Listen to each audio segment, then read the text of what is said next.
El libro de las jornadas. Gino y a Francesco. Jornada 18.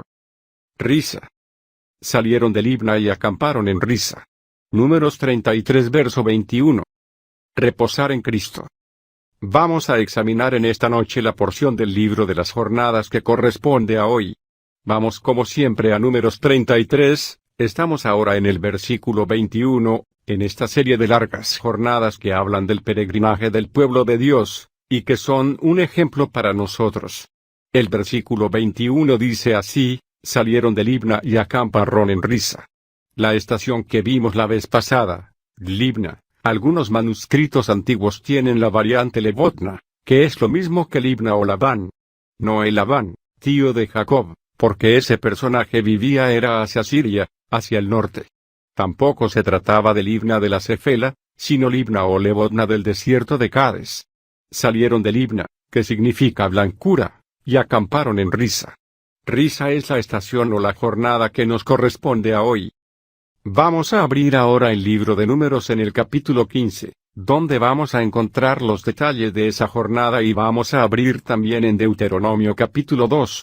Los hermanos que tienen abierto en Números capítulo 15, se dan cuenta que hacia el final del 14, hay un pasaje desde el versículo 39 que le pusieron el título La derrota enorme, y si se fijan en Deuteronomio capítulo 1, en la última parte desde el verso 41, también habla de la derrota enorme. Esto lo aclaramos para ubicarnos geográfica e históricamente en esta jornada. Aquello aconteció en Rimón Pérez. Luego ustedes pueden llegar al verso 46 de Deuteronomio 1, donde dice: y estuvisteis en Cades. Este Cades se refiere al desierto en general, donde hubo varias jornadas. Una de esas jornadas fue la de Rimón Pérez, con la que terminó el capítulo 1 de Deuteronomio. Luego dice: por muchos días, los días que habéis estado allí. Luego volvimos y salimos al desierto, camino del Mar Rojo, como Jehová me había dicho, y rodeamos el monte de Seir por mucho tiempo. Dice, volvimos, porque comenzaron a regresar hacia el Golfo de Acaba, empezaron a bajar de nuevo hacia el Mar Rojo, porque ellos no quisieron entrar, o por incredulidad o por obstinación. Dios no los dejó entrar, por incredulidad ya dijo que no entraban, se obstinaron, pero Dios no estuvo con ellos y fueron derrotados. Entonces Dios los hizo regresar, y tuvieron que dar la vuelta y regresar rumbo hacia el Mar Rojo, hacia esta lengua oriental que es el Golfo de Acaba. Por eso dice, volvimos, eso fue en Libna. Luego dice, y salimos, o sea, después de Libna, salimos al desierto, camino del Mar Rojo. La palabra camino significa que hubo una serie de varias jornadas en este camino. Y rodeamos el monte de Seir por mucho tiempo. Eso significa que hubo varias jornadas alrededor del monte de Seir, o sea que esta parte del capítulo 2, verso 1 de Deuteronomio, donde dice salimos al desierto, camino del Mar Rojo, son las jornadas que a continuación se dieron, a partir de la de hoy y las siguientes, como lo vamos a estar estudiando. La vez pasada cuando se llegó a volvimos aquí, es la relativa a Libna. La siguiente después de Libna es, como acabamos de leer en Números 33 verso 21, Risa. Entonces esta primera etapa que comienza el camino de regreso por el Golfo de Acaba, es Risa. Esa etapa corresponde a Números 15 verso 32 al 41. Nótese cómo empieza el versículo 32. Estando los hijos de Israel en el desierto, hallaron a un hombre que recogía leña en un día de reposo. Ellos habían vuelto ahora al desierto. Ahora, estando ya allí en lo que se llamó Risa, comienza a describirse esta jornada. Quiero llamarles la atención a algunas cosas interesantes respecto de esta jornada. Si ustedes lo pueden ver, aquí en Números 15 verso 32 al 36 hay una primera parte, y del 37 al 41, hay una segunda parte, y es curioso que son dos experiencias las que se dan en Risa, una negativa y una positiva. La negativa se da del verso 32 al 36, y la positiva del 37 al 41. En esta jornada de Risa hay acontecimientos y revelaciones de parte de Dios. Ahora fíjense en una cosa curiosa, el nombre Risa es un antónimo. Mis hermanos saben lo que es un antónimo, lo contrario de los sinónimos. Los sinónimos se dan cuando dos o más palabras diferentes significan una misma cosa. A esa clase de palabras se le llama sinónimos. Pero la palabra antónimo es lo contrario, es cuando una misma palabra tiene diferentes significados, según el contexto, y lo curioso es que la palabra risa en el hebreo es un antónimo. Esa palabra, si tú la buscas en los diccionarios hebreos, tiene dos significados. Tú la buscas y aparece, número 1, tal significado, número 2, tal significado, y lo curioso es que estas dos partes, la negativa y la positiva de esta sección de risa se corresponden, la parte negativa con un significado y la parte positiva con el otro significado. Es la misma palabra, risa, pero tiene dos significados. Entonces vamos a ver la primera parte, antes de leerla, puesto que no estamos leyendo el Antiguo Testamento solo como historia, sino como una amonestación para la Iglesia en el tiempo presente. Vamos a leer el significado importante del sentido espiritual en Colosenses 2 verso 16, para que nos sirva de herramienta hermenéutica, de clave de interpretación desde el Nuevo Testamento. Dice así, por tanto, nadie os juzgue en comida o en bebida, o en cuanto a días de fiesta, luna nueva o días de reposo. Día de reposo aquí equivale a sábado. Nadie os juzgue en cuanto a todo eso ni en cuanto a sábados, todo lo cual, incluido el sábado, es sombra de lo que ha de venir, pero el cuerpo, o sea la realidad que proyecta la sombra, es de Cristo.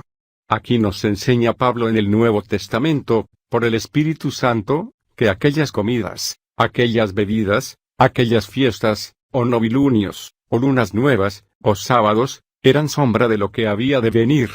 Todo lo relativo al mandamiento del sábado en el Antiguo Testamento era una figura. ¿Figura de quién? Figura de Cristo, de algún aspecto de Cristo. Dios se enfrenta para enseñar.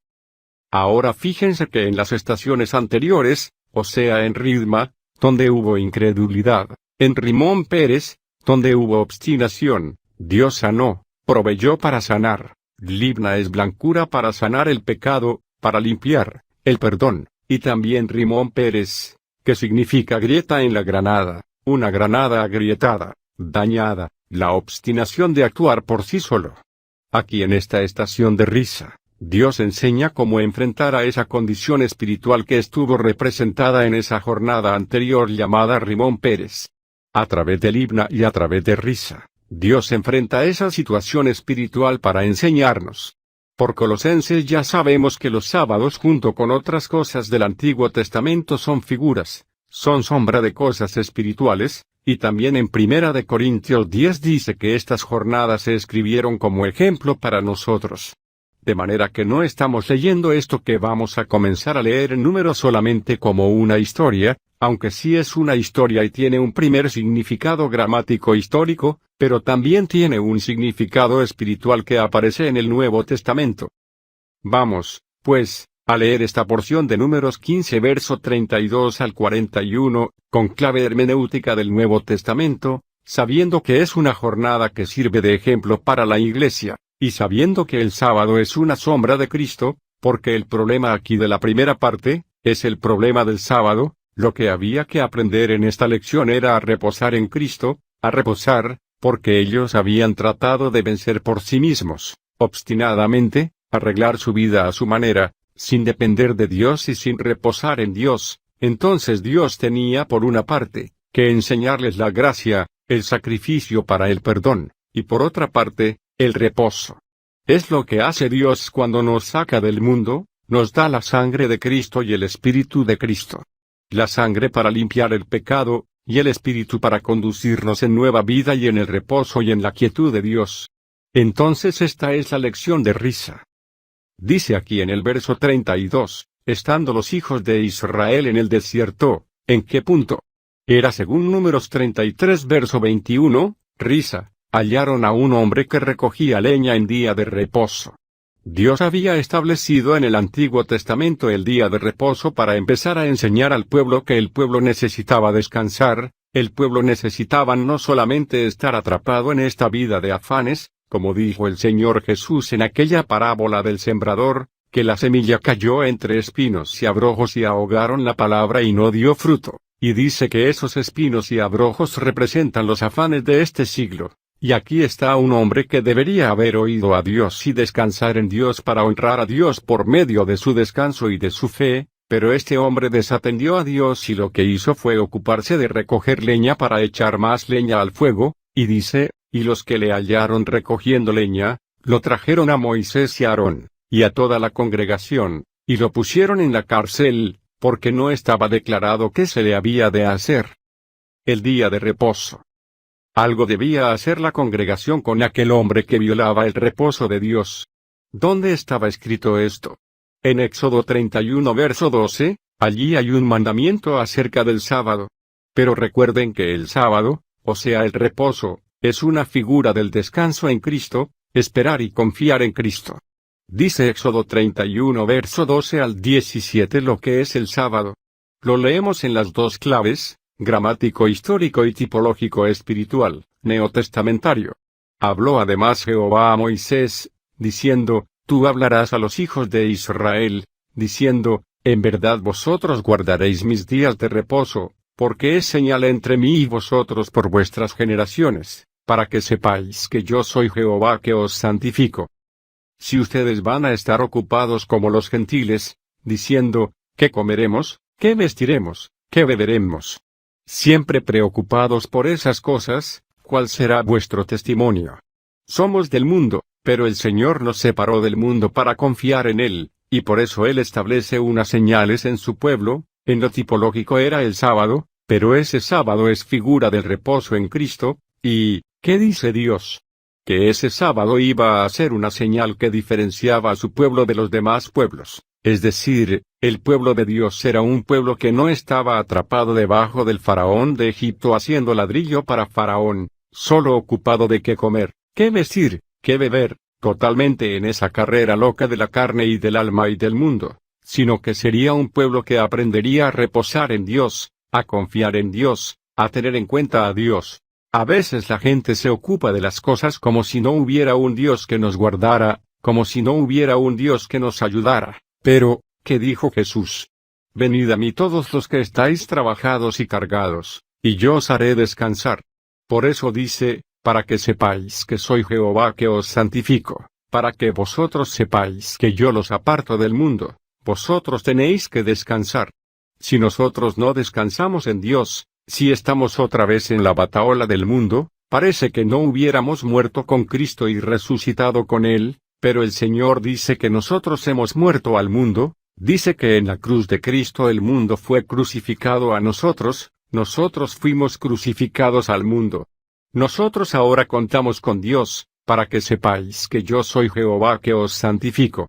Así que guardaréis el día de reposo, porque santos es a vosotros, el que lo profanare, de cierto morirá, porque cualquiera que hiciera obra alguna en él, aquella persona será cortada de en medio de su pueblo.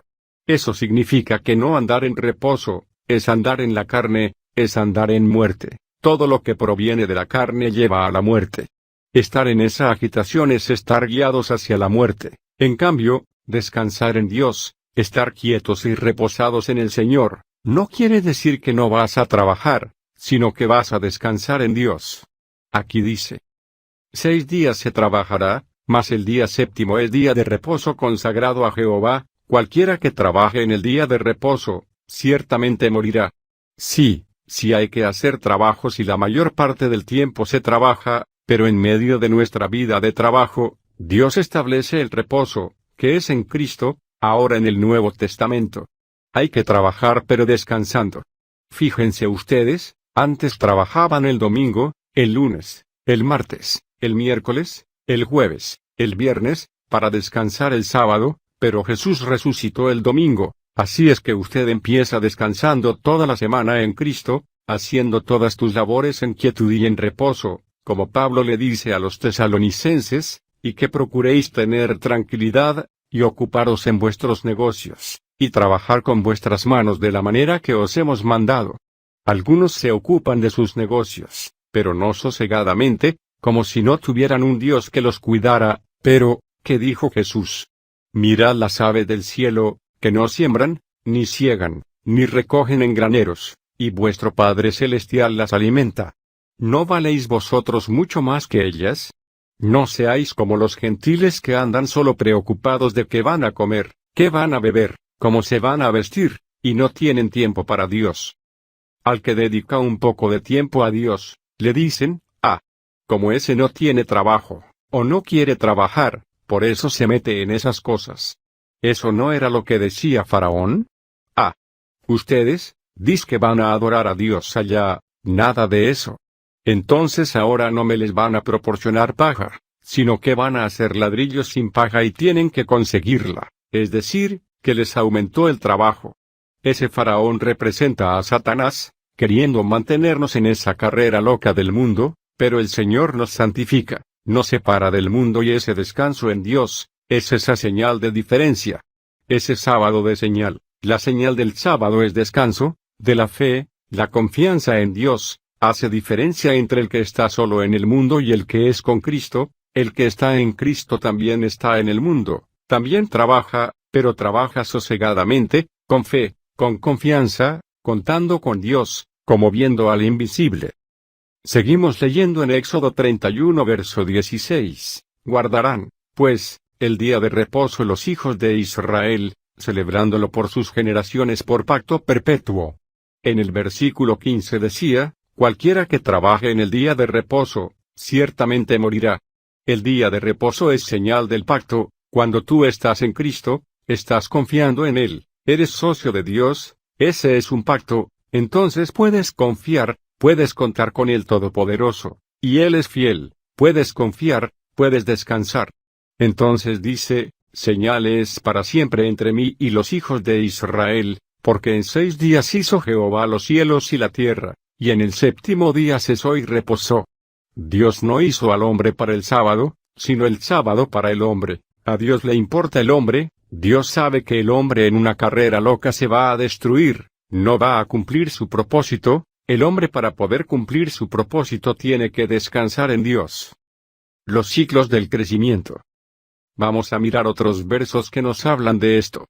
Vamos al libro de Isaías, inicialmente Isaías 28 verso 9. ¿A quién se enseñará ciencia? Dios está enseñando, o ¿a quién se hará entender doctrina?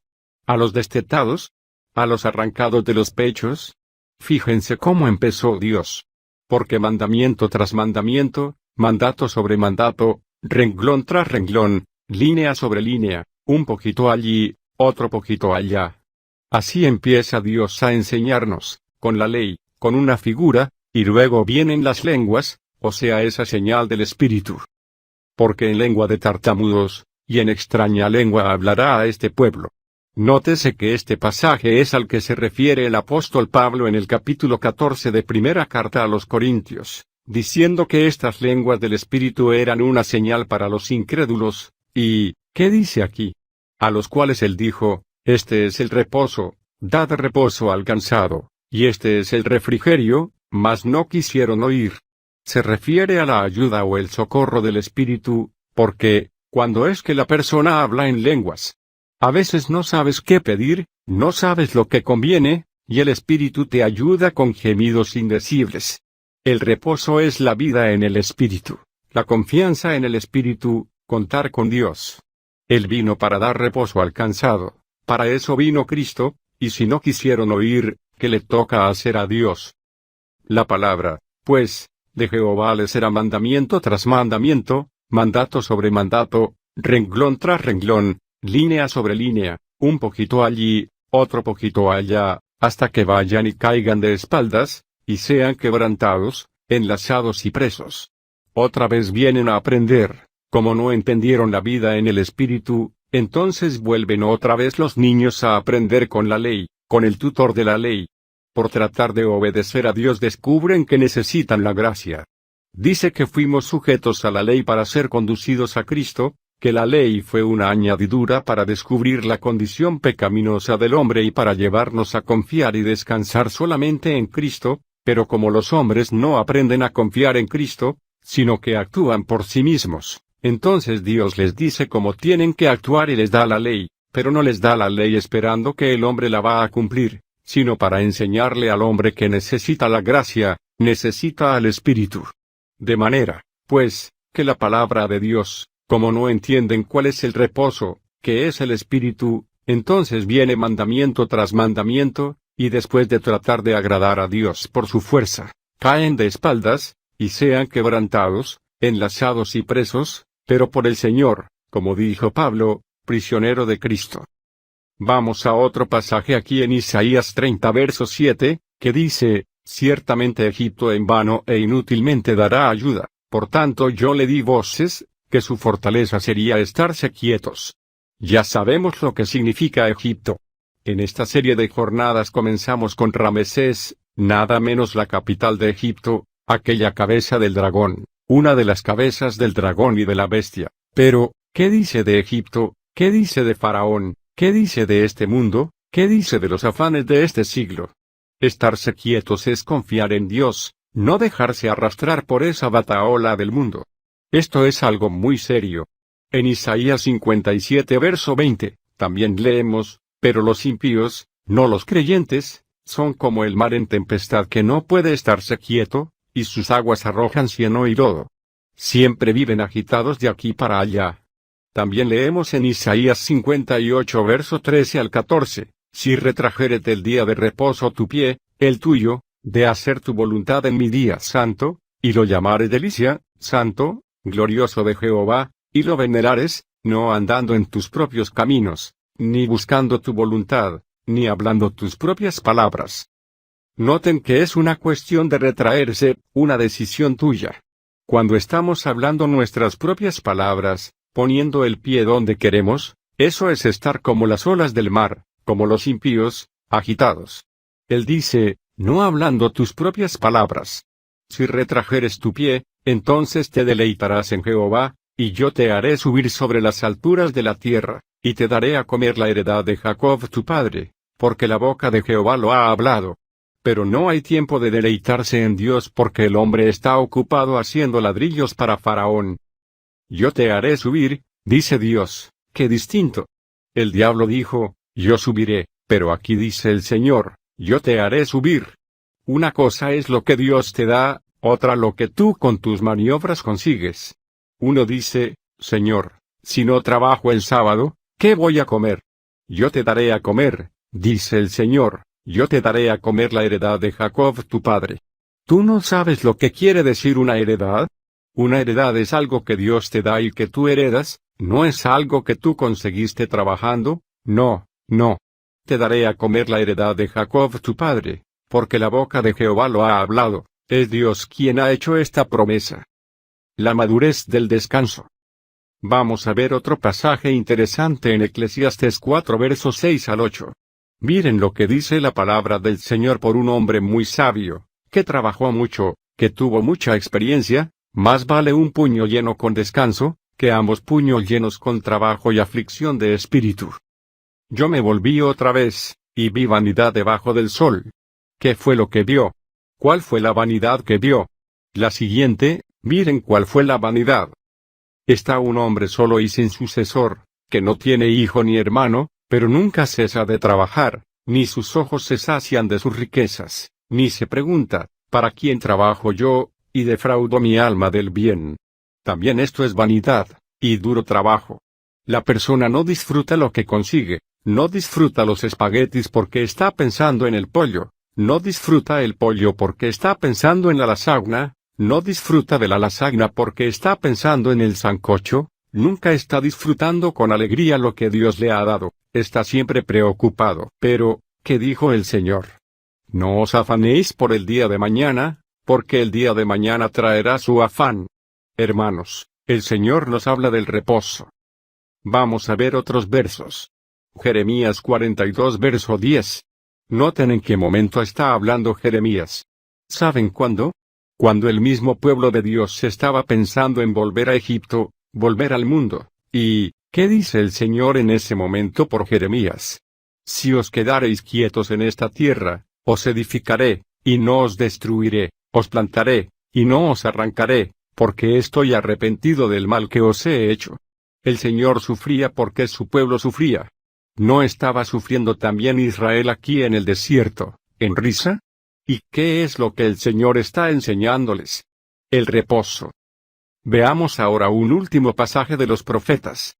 Habacuc 3 verso 16, que es un ejemplo de Habacuc.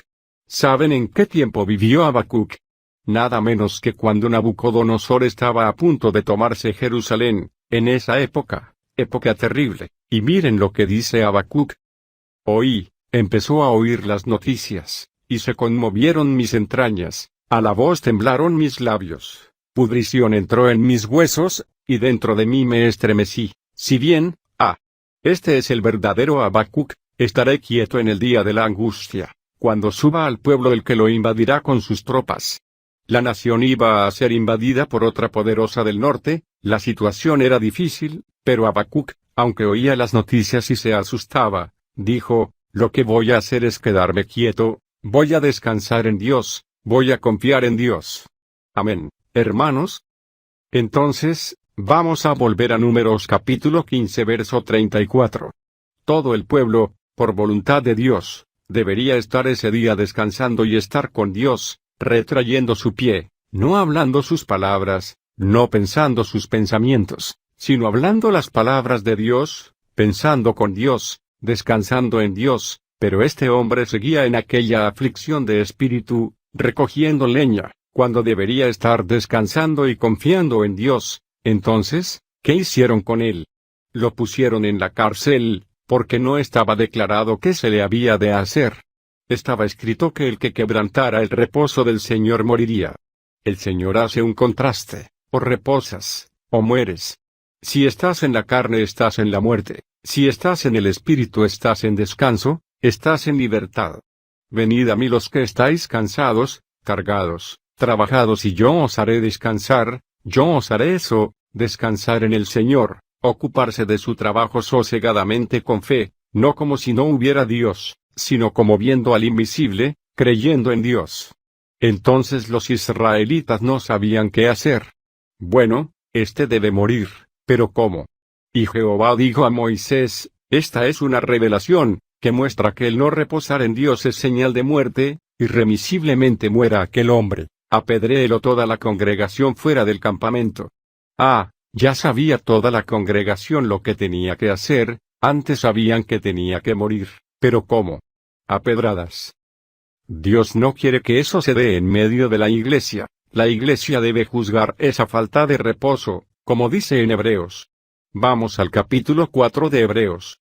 La iglesia debe juzgar la falta de reposo. Una persona que está solo agitada en la carne, apurada, es una persona que no va a hacer bien a la iglesia, es una persona que trae vientos y tempestades, una persona que está en esa agitación del alma lo que va a hacer es problema en medio de los santos. Dios lo que quiere es que los santos mantengan distancia, o sea que apliquen el juicio de Dios a esa clase de actitudes. Dice en Hebreos 4 verso 1, temamos, pues, no sea que permaneciendo aún la promesa de entrar en su reposo, alguno de vosotros parezca no haberlo alcanzado. ¿De qué se trata la promesa? De entrar en el reposo de Dios. Dios nos ha prometido que en él podemos reposar, y esa promesa está abierta, pero no sea que alguno, aunque está vigente la promesa de entrar en el reposo, pero alguien puede parecer no haberlo alcanzado, así como aquel hombre que estaba recogiendo leña para el fuego el día de reposo en Números. Porque, ¿usted qué piensa de alguno que no está en reposo? ¿Se nota o no se nota? Claro que se nota. Hermanos, hay que tener cuidado, se nota, ¿verdad? Alguno de vosotros parezca no haberlo alcanzado. Porque también a nosotros, esto no era solamente para Israel, también para el Nuevo Testamento, se nos ha anunciado la buena nueva como a ellos, pero no les aprovechó el oír la palabra, donde Dios se comprometía, por no ir acompañada de fe en los que la oyeron. La falta de reposo es señal de incredulidad. Pero los que hemos creído entramos en el reposo, de la manera que dijo, por tanto, juré en mi ira, no entrarán en mi reposo, aunque las obras suyas estaban acabadas desde la fundación del mundo. Cuando crees en Cristo, crees en Dios. Cuando no creyeron, en Ridma, no entraron en mi reposo. Dios quería introducirlos al reposo, pero por no creer, se quedaron postrados en el desierto como retama, aunque las obras suyas estaban acabadas desde la fundación del mundo. Dios tiene ya todo preparado. ¿Qué le parece? Cuando Dios hizo al hombre no le tocó al hombre hacer el jardín, ya había jardín, cuando vinieron las aves ya había árboles, ya había semillas, porque así es Dios. ¿Acaso tú mismo no eres así? No tienes tu hijo y ya está la cuna, el pañal, el biberón, la leche, todo está preparado, ¿y vas a creer que Dios va a hacer menos? Las obras de Él ya estaban acabadas desde la fundación del mundo. Porque en cierto lugar dijo así del séptimo día, y reposó Dios de todas sus obras en el séptimo día. Y otra vez aquí, no entrarán en mi reposo. Dios tiene un reposo al cual quiere que nosotros entremos. Cuando Dios hizo al hombre quería que Dios reposara en el hombre y el hombre reposara en Dios, pero la incredulidad y el pecado separaron al hombre del reposo de Dios. Ahora, la redención que se nos mostró en Libna es para introducir al hombre en el reposo que se nos muestra en Risa. Por lo tanto, puesto que falta que algunos entren en él, en el reposo, y aquellos a quienes primero se les anunció la buena nueva no entraron por causa de desobediencia, otra vez determina un día, hoy, diciendo después de tanto tiempo, por medio de David, como se dijo, si oyereis hoy su voz, no endurezcáis vuestros corazones. ¿Cuándo es que voy a descansar? Hoy, ahora, no lo deje para mañana, es ahora. ¿Cuál es el día que Dios determinó para descansar? Hoy, por eso es que Pablo dice que algunos juzgan iguales todos los días. Hay algunos hermanos que trabajan el lunes, martes, miércoles, jueves, viernes y descansan el sábado, otros el domingo, pero otros juzgan iguales todos los días, porque el domingo están en sábado, el lunes están en sábado, el martes están en sábado, el miércoles están en sábado, el jueves están en sábado, el viernes están en sábado, el sábado están en sábado. El día de reposo en el Nuevo Testamento. Cuando descansamos en Cristo estamos en sábado, de modo que no nos pueden acusar de que no guardamos el sábado. Nosotros guardamos el sábado toda la semana porque el sábado es Cristo. Dios otra vez determina un día, es decir, en el Antiguo Testamento era el séptimo día en figura, pero esa otra vez es ahora en el Nuevo Testamento. ¿Cuál es el día de reposo en el Nuevo Testamento? Hoy, todos los días descansar en Cristo. Porque si Josué les hubiera dado el reposo, no hablaría después de otro día. Por tanto, queda un reposo para el pueblo de Dios. Porque el que ha entrado en su reposo, también ha reposado de sus obras, como Dios de las suyas. Son las propias obras de la carne de uno, ¿no fue ese el problema de Rimón Pérez? El que entra en el reposo ha reposado de sus propias obras, como Dios ha reposado de las suyas. En el verso 11 está la lección de Risa, procuremos, pues, entrar en aquel reposo, para que ninguno caiga en semejante ejemplo de desobediencia. Es el que acabamos de leer acá. Volvamos a Números 15 verso 36. Entonces lo sacó la congregación fuera del campamento, y lo apedrearon, y murió, como Jehová mandó a Moisés. Eso es lo que quiere decir risa en un sentido. ¿Saben qué quiere decir la palabra risa en un primer sentido? Ya les dije que es un antónimo. La palabra risa quiere decir en un sentido, ruinas, escombros, montón de piedras, y justamente lo apedrearon. Imagínense, toda la congregación le tiró piedras. Imagínense el montón de piedras que se hizo, porque eran como 600,000.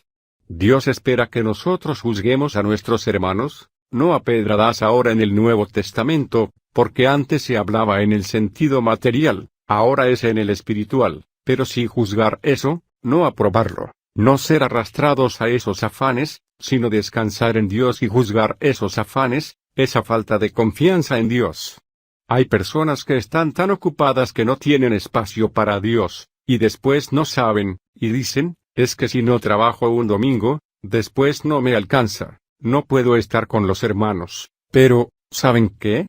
Pongan al Señor en primer lugar y verán cómo Dios les añadirá. Pongan a Dios en primer lugar. Buscad primero el reino de Dios y su justicia, y las demás cosas, vas a ver, cómo te son añadidas. Los apóstoles salieron sin nada y les dijo el Señor, toda esa vuelta que dieron por allá, ¿les faltó algo? Pues no, Señor, no nos faltó nada. Si existe Dios y no está lejos, está entre nosotros. Mirar las cosas de arriba. Esta primera parte del significado risa, ruina, escombros, fragmentos, pedruscos, es lo que significa lo que pasó con este pobre hombre. Quedó como señal del juicio de Dios a la incredulidad, a la falta de confianza y descanso en Dios, o sea muerto. Ahora llegamos a la segunda parte que va desde el verso 37 al 41 y que es el segundo significado del antónimo risa. Corresponde a esta segunda parte de la estación, y dice Dios, miren en qué momento Dios da la lección. Y Jehová habló a Moisés, diciendo, habla a los hijos de Israel, y diles, esto se relaciona con lo que acaba de pasar, que se hagan franjas en los bordes de sus vestidos, por sus generaciones, y pongan en cada franja de los bordes un cordón de azul. Y os servirá de franja, para que cuando lo veáis os acordéis de todos los mandamientos de Jehová para ponerlos por obra, y no miréis en pos de vuestro corazón y de vuestros ojos, en pos de los cuales os prostituyáis, para que os acordéis y hagáis todos mis mandamientos, y seáis santos, separados, a vuestro Dios. Yo Jehová vuestro Dios, que os saqué de la tierra de Egipto, para ser vuestro Dios. Yo Jehová vuestro Dios. Ustedes sí tienen Dios, los del mundo están sin Dios y sin esperanza, pero ustedes tienen Dios. Nótese que el Señor quería que su pueblo se pusiera una franja de azul, el color del cielo, para que no esté pensando solo en las cosas de la tierra. Cuando se sentían tentados a mirar otras cosas, encontraban el azul y empezaban a mirar para arriba. Hay un Dios, tenemos un Dios, se acordaban del cielo, de lo celestial, de lo espiritual, de lo eterno, de lo sublime, no estaban solos, aquí y allá en sus cosas afanados. Cada vez que bajaban la vista la franja azul les decía, vuélvanla a levantar. Porque, ¿qué era no mirar para arriba? Era mirar al propio corazón y seguir los propios ojos. Eso es este mundo. Este mundo es andar, seguir el corazón y los ojos, los deseos de los ojos, los deseos de la carne, la vanagloria de la vida y dice aquí, no miréis en pos de vuestro corazón. ¿Nuestro corazón es malo? No hay que confiar en nuestro corazón, ni de vuestros ojos. La gente va al supermercado y ve todo y quiere comprar todo, y ahora con el estilo de los supermercados. Antes usted necesitaba algo y comenzaba a buscar eso, pero ahora hasta lo que no necesita lo compra, todo a la vista y ahora le llega por internet, se lo traen a casa. No sigáis vuestro corazón y vuestros ojos, en pos de los cuales os prostituyáis. Miren el verbo que usa Dios, prostituirse, o sea prostituirse en pos del corazón, es decir de los deseos, prostituirse en pos de los ojos. Prostituirse quiere decir que en vez de ser la esposa del Señor, separada para Dios, anda adulterando con el mundo. Oh almas adúlteras. Dice Santiago, ¿no sabéis que la amistad del mundo es enemistad contra Dios? Estar detrás de todo lo del mundo, eso es prostituirse, eso es abrirse al mundo y a los espíritus que lo gobiernan y mancharnos, pero Dios nos quiere separados para Él, porque Él quiere ser nuestro Dios. Vamos a leer otro pasaje en el Nuevo Testamento que está en Colosenses 3 versos 1 al 4 que equivale precisamente a este asunto de la franja azul en el borde del vestido para levantar la vista constantemente, cada vez que nos acordemos, miremos para arriba. Sí, hay Dios y es nuestro Dios, Él no quiere ser solo Dios, Él quiere ser nuestro Dios, Él quiere ser Dios para nosotros, como lo fue para Israel. Dice.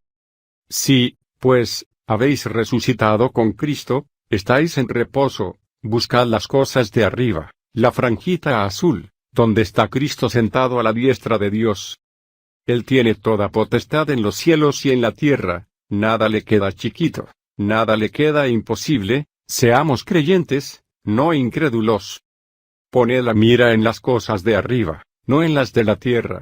Porque habéis muerto, ¿a dónde?